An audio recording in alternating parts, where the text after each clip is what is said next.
এই দেখুন, সিরাজগঞ্জ জেলার কাজীপুর উপজেলাধীন চরগিরিশে কিন্তু আবার ভয়াবহ আকারে ভাঙন শুরু হয়েছে। ধীরে ধীরে ধসে যাচ্ছে নদীর পাড়, আর একটু একটু করে ছোট হচ্ছে সিরাজগঞ্জ জেলার কাজীপুরের এই চরগিরিশের মানচিত্র। যে বয়সে এই ছোট বাচ্চাদের খেলাধুলার কথা, আজ তারা তাদের ঘরবাড়ি অন্যত্র সরিয়ে নিয়ে যাওয়ার কাজে ব্যস্ত।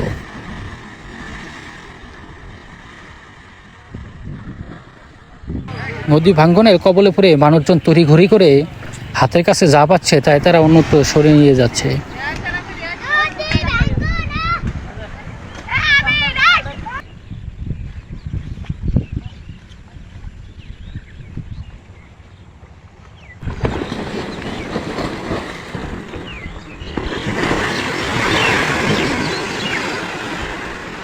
প্রচণ্ড বৃষ্টি, কিন্তু নদী ভাঙ্গনের হাত থেকে শেষ সম্ভব যতটুকু পারে ততটুকুই অন্যত্র সরিয়ে নিয়ে যাওয়ার কাজে ব্যস্ত রয়েছেন এখানকার মানুষজন।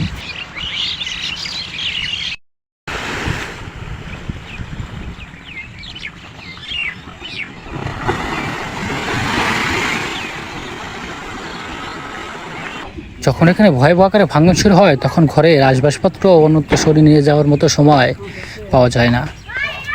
দেখুন এখানকার কতটা ভয়াবহ পরিস্থিতি, যে কারণে মানুষজন আগেভাগে তাদের ঘরদর খুলে অন্যত্র সরিয়ে নিয়ে যেতে ব্যস্ত হয়ে পড়েছে।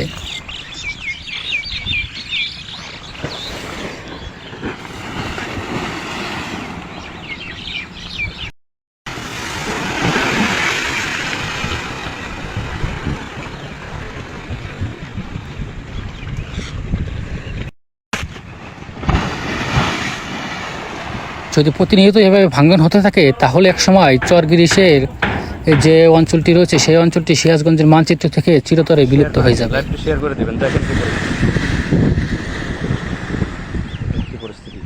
নদী ভাঙ্গনের কবল থেকে রক্ষা পায়নি কবরস্থানটিও। এই কবরস্থানটি এবং এখানকার যে মনসুর অঞ্চলের যে সালাল বাজারটি রয়েছে সেটিও নদীগর্ভে বিলীন হয়ে যেতে বসেছে।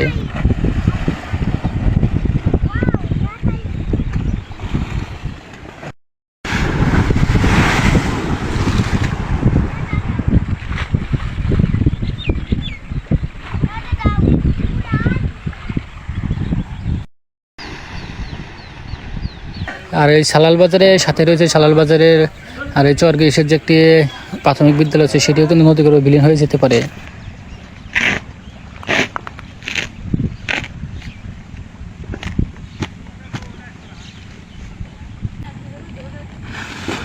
তাই অতি দ্রুত ভাঙ্গন রোধের ব্যবস্থা করা উচিত এই সমস্ত জায়গায়, তা না হলে কিন্তু একসময় এই চরগিরিশ নামটি চিরতরে বিলুপ্ত হয়ে যাবে।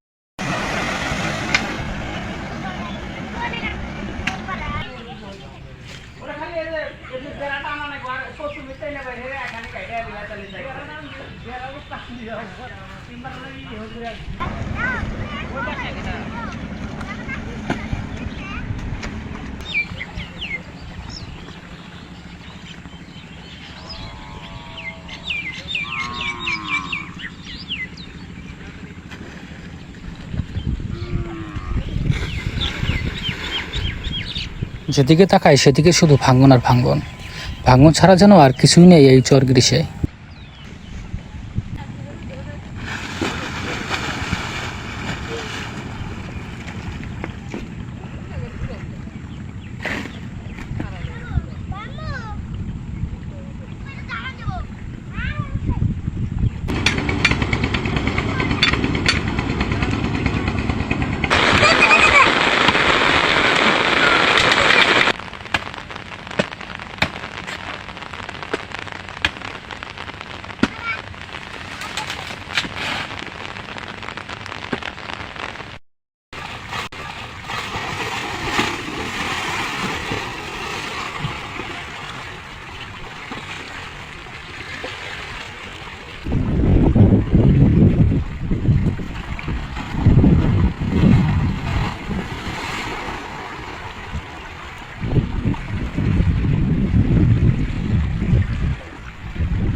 এই যে দেখুন, যমুনার ভয়াবহ ভাঙ্গনের কবলে পড়ে এখানে যে দুটি বাড়ি ছিল, সে দুটি বাড়ি কিন্তু ইতিমধ্যে এখান থেকে সরিয়ে ফেলা হয়েছে।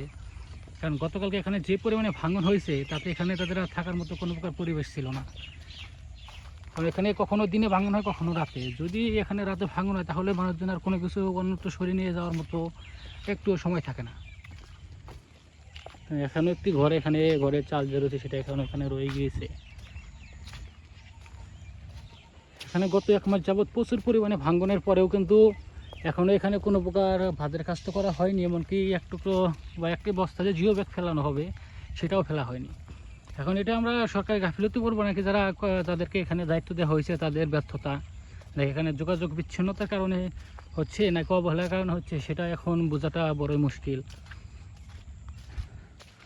কারণ আমরা বেশ কিছু জায়গায় লক্ষ্য করেছি যে চৌহালির পশ্চিম সাইডে যে সমস্ত অঞ্চলগুলো রয়েছে, এমনকি বগুড়ার দিকে আমরা লক্ষ্য করেছি যে শহরাবাড়ি অথবা অন্যান্য যে জায়গা রয়েছে, সেখানে একদিন ভাঙন হলে পরের দিনে সেখানে জিও ব্যাগ ফেলা হয়। অন্তত পক্ষে সেখানে বড় বড় জিও ব্যাগগুলো ফেলে ভাঙন রোধের ব্যবস্থা করা হয়।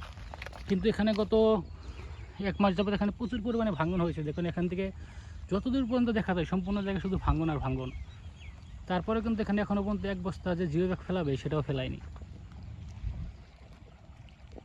এখন এখানে যে তারা কোন পর্যায়ের এখানে অবহেলা করছে, সেটা এখন বোঝা খুবই মুশকিল। মানে এখানে যদি অবহেলা নাই করতো, তাহলে কিন্তু এখানে কয়েকদিনে প্রচুর পরিমাণে জিও ব্যাগ ফেলে ভাঙন রোধ করার জন্য অন্ততপক্ষে চেষ্টা করা যেত, কিন্তু সেটা তারা এখনও পর্যন্ত করেনি।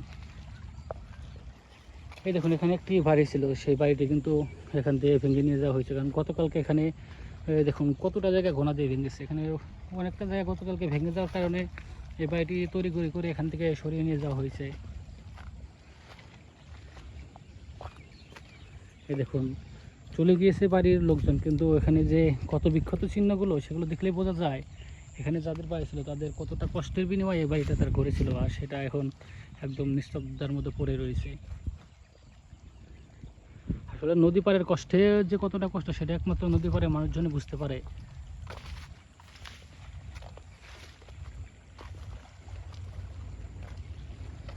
অবহেলায় জর্জরিত এই সিরাজগঞ্জ জেলার কাজীপুর উপজেলাধীন এই চর গিরিশের মানুষজন। আর এই চর গিরিশে যে জায়গাটা রয়েছে, এটা হচ্ছে যমুনা সেতুর পূর্ব পারে। হয়তোবা সে কারণেই এখানে এই অবহেলাগুলো করছে সিরাজগঞ্জের যে সমস্ত নেতাকর্মী রয়েছে তারা। যদি তারা এখানে এই এলাকার লোকদের রক্ষা করার কাজে, দেখুন বলতে বলতে দেখুন এখান থেকেও ভাঙন শুরু হয়ে গিয়েছে। যদি তারা এই সিরাজগঞ্জের এই চর গিরিশের লোকদের রক্ষার কাজ করতে নাই পারে, তাহলে তারা এটা সিরাজগঞ্জের থেকে ম্যাপ থেকে তারা এটা ছেড়ে দিক, তাহলে তারা টাঙ্গাইল বা অন্য কোনো জেলার কাছে হস্তান্তর করে দিক। তারা সেটা এখানকার মানুষজনের নিরাপত্তা তারা সেটা নিশ্চিত করবে। কিন্তু সিরাজগঞ্জের পক্ষ থেকে এখানে না কোনো প্রকার কাজ করা হচ্ছে, না এখানকার যে ইয়াটা এখানে হস্তান্তর করা হচ্ছে। আর মাঝখান থেকে শুধুমাত্র যে এই চর গিরিশের মানুষজন রয়েছে, তারা সেখানে ভুক্তভোগী শিকার হচ্ছে। কত ক্ষতিগ্রস্ত হচ্ছে মানুষ, সেটা যদি একবার তারা চিন্তা করতো, তাহলে হয়তো বা কয়েকদিন এখান দিয়ে জিও ব্যাগ ফেলে এই ভাঙনগুলো রোধ করতে পারতো।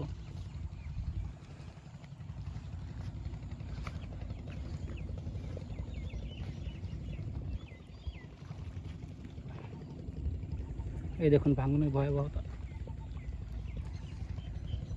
তবে অতি দ্রুত যদি এখানে ভাঙন রোধ না করা হয়, তাহলে কিন্তু এখান থেকে সোজা পূর্ব দিকে একটি এখানকার যে হাফিজিয়া মাদ্রাসা, সেই হাফিজিয়া মাদ্রাসা রয়েছে, এবং আমরা যে হাফিজিয়া মাদ্রাসার যে প্রধান শিক্ষক আমিনুল্লাহ হুজুর, তার সাথে আমরা কথা বলেছি, এবং তিনি জানিয়েছেন যে এখানে যদি অতি দ্রুত ভাঙন রোধের ব্যবস্থা করা না হয়, তাহলে কিন্তু সেই হাফিজিয়া মাদ্রাসাটিও নদীগর্ভে বিলীন হতে পারে। কারণ নদী এখানে যে কোনো মুহূর্তে যে কোনো রূপ নেয়। এখানে যখন ভয়াবহ রূপ নেয়, তখন নদী কতটা জায়গা একসাথে ভেঙে ফেলে, সেটা কোনো প্রকার নিশ্চয়তা দেওয়া যায় না।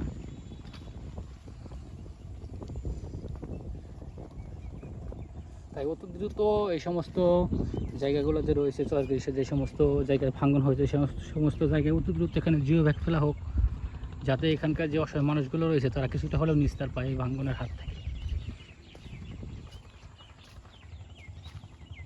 সবাই ভালো থাকবেন, আবার দেখা হবে পরবর্তী কোনো ভিডিওতে।